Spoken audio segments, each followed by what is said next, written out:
Hey, good morning, everybody. Dano the Rust Buster coming at you from Hialeah/Brownsville, Florida. Actually, it's just plain old Miami. I got a special request today from a friend of mine, Jesse Gilbert. And he's like, hey, Dano, I'm about to do a floor, and I only want to do it once. You know, it doesn't need any metal work, but I just want to make sure that, you know, it's cleaned and prepped up before I put my carpets down and such. Well, this is the way we go about it. We, meaning me, the army of one, me and all my great guys. This is the floor that this is the passenger side I've been working on the Mercedes. As you see, you know, I cut out the rust, made my patch in, okay, and when I cut the rust out, and I don't. Example, this is not the first cut that I made, okay? I leave it, you know, I cut as far back as I need to, then I make a patch that goes over it, scribe it out, and then cut it again. But what I do is, once I got I got some big chunks of the rust out of there, and I'm beating on it and all that, and I sweep it out I always use a paintbrush. That's right around here somewhere. And I, there we go. And as I'm wire brushing and I'm paint brushing along, and there you go. I don't like to use a blower, personally, because you can miss a lot of stuff. Wherever this paintbrush, because we're human, wherever that paintbrush touches, your eye goes. So your better chances that you're going to see something that if you just come through with a blower and blow the chances are pretty good you're going to miss something. Okay, after I get done with that, I spray on.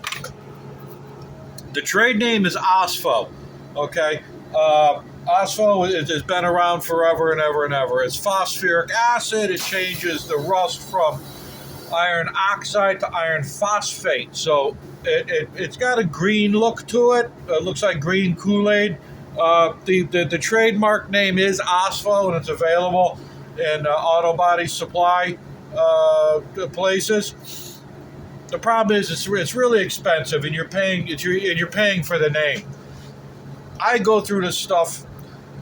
I should get a 55-gallon drum of it. I get it from Home Depot. It goes by the name of, it's under metal etch and prep. Okay, I'll put an image of that. I don't carry the gallon around with me. I use a couple of Gatorade bottles and fill those up, and that's what I carry with me in my travels. A gallon is just too much to be lugging around.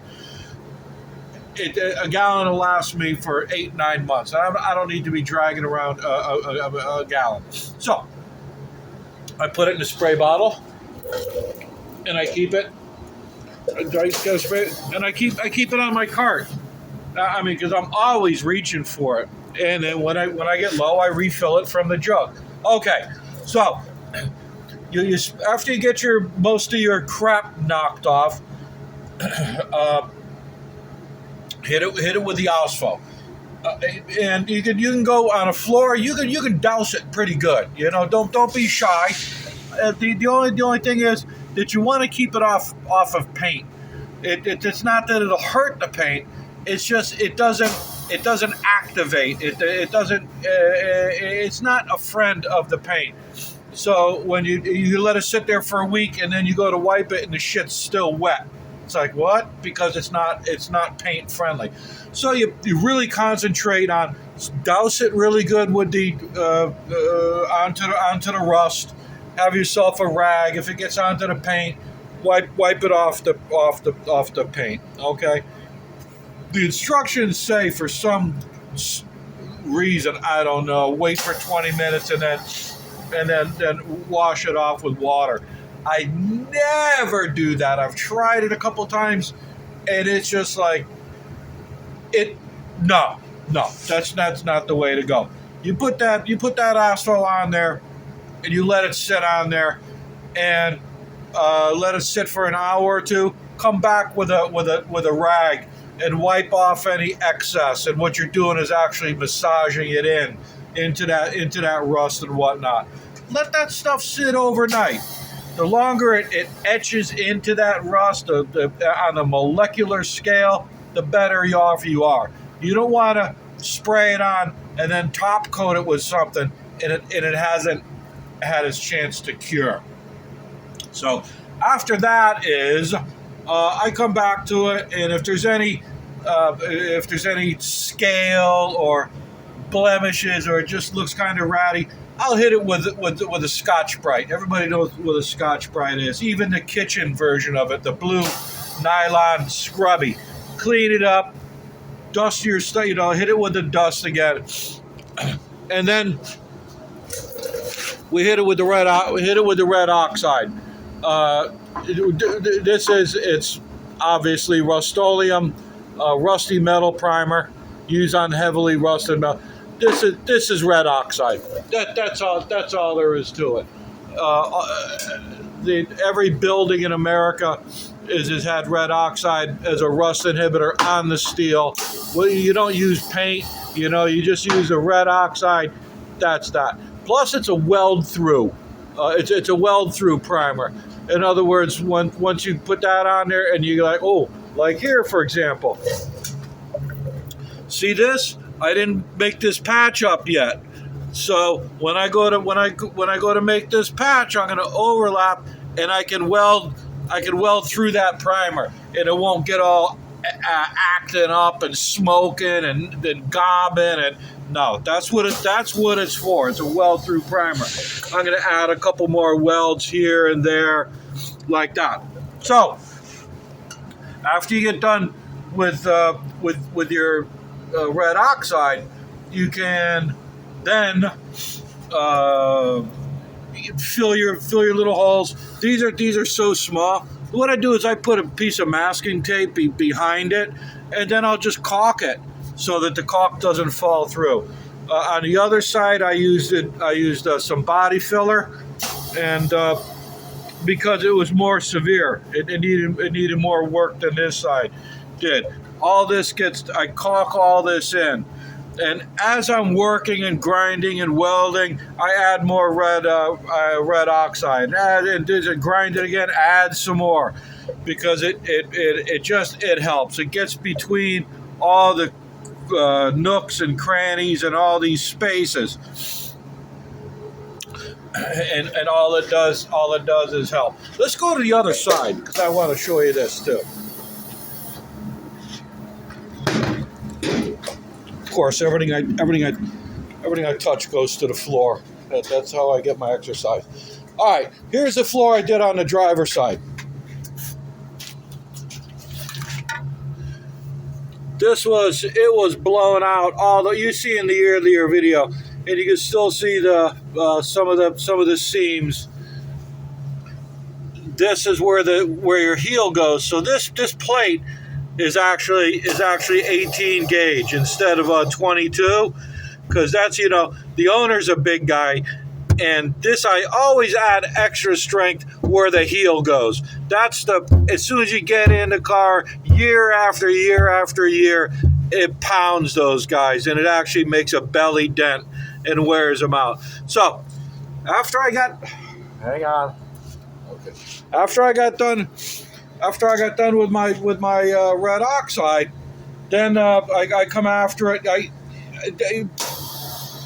You got a choice. You could either hit it with the caulk. This time I waited to the second, because I wanted to keep moving. You see, see in here, all these little holes and these little doodads and little and a little bit of here. And I got a little hole over here, and I got a little one over here. Well, this is the product to use for that. This is the one right here, Dynaflex Ultra by Dano.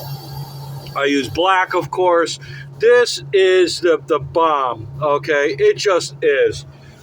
The equivalent to it is Poly Seam Seal. It's a small tube. It's $35, and it's like you use a lot of it. And it's like, what? I use this the Dynaflex from from Home Depot. It's at $6 a tube. It lasts, and it's made for flashing around windows and door trims and such like that. If it can stand up in New England with the snow and the freezing, and then in the summer with the UV and the heat beating on it, I'll tell you what, it'll work just fine for a floor pan, man. Okay, it goes on nice, it spreads nice, it's got a good workability. Then once you get with that, my final favorite is Flex Seal. This is the bomb. I'm telling you, it's $14-15 a can. However, the beauty part of it. Well, what about undercoat? The undercoating that we use that Home Depot still carries, it's a Rust-Oleum product. The thing about the undercoat is that it's a petroleum base. You can smell the asphalt in it. You can smell the diesel. You know that smell.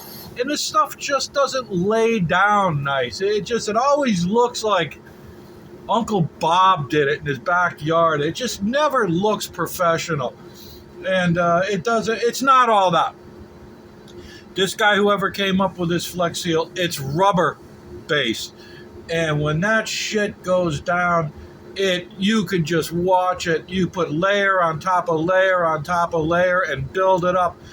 And it lays down. By laying down, I mean it doesn't leave any spray marks from left to right, and it makes one even color. It dries in a satin black. You give it a good day for it to cure up, and you can run your fingernails across it, and you can feel you've got a good product, and it's paintable. This when I'm done with this Mercedes, I'm going to be painting the floors because it's a military Jeep, so it's got to look. It's got to look decent. It's got to have a decent product on there and a decent texture and all that. So, and then after that, if you have a car like Jesse has this 63 Ford Falcon, I remember that car. All you got to do is clean it up, hit it with the Ospo, lay your red oxide on there. If you want, then caulk in anything that you see. Top it off with the Flex Seal, let it dry, put your carpets down, you're done deal, man. Easy as 1, 2, 3. I forgot to tell you that also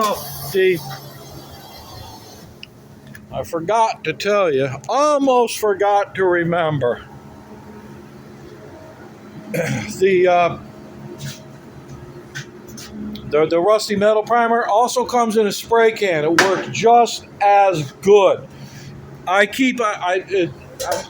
out of it. I'm out of stock today. Usually I keep 3-4 cans around because I'll just be, I want to work this one section over. I don't want to be loading up my spray gun with a quart and shoot, 6 square inches. Like, oh man. So as far as Jesse, Jesse, if he's going to be doing his whole floor, get a little 4-inch hot dog roller pan, get a couple quarts of this primer, roll that shit on.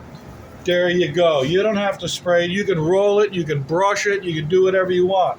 Reduce it a little bit with some paint thinner or mineral spirits or whatever, and it'll treat you right. Until then, very busy day today. I got a lot to do. I want to get Goldie cleaned up and ready for travel. I got to go somewhere. I don't like to sit for too long, but I'm going to take this. I'm going to take the Mercedes out for a ride. She's ready to go for a ride. Until then, thank y'all. Hey Jesse, if you have any questions, feel free. You can always call me. Doesn't mean I'm going to answer, but that should get you going. Watch this a couple times if you need to. Hey everybody, I love you. Feel free to follow Dano the Rustbuster on YouTube.com. Dig in, rock on, love y'all. Be well.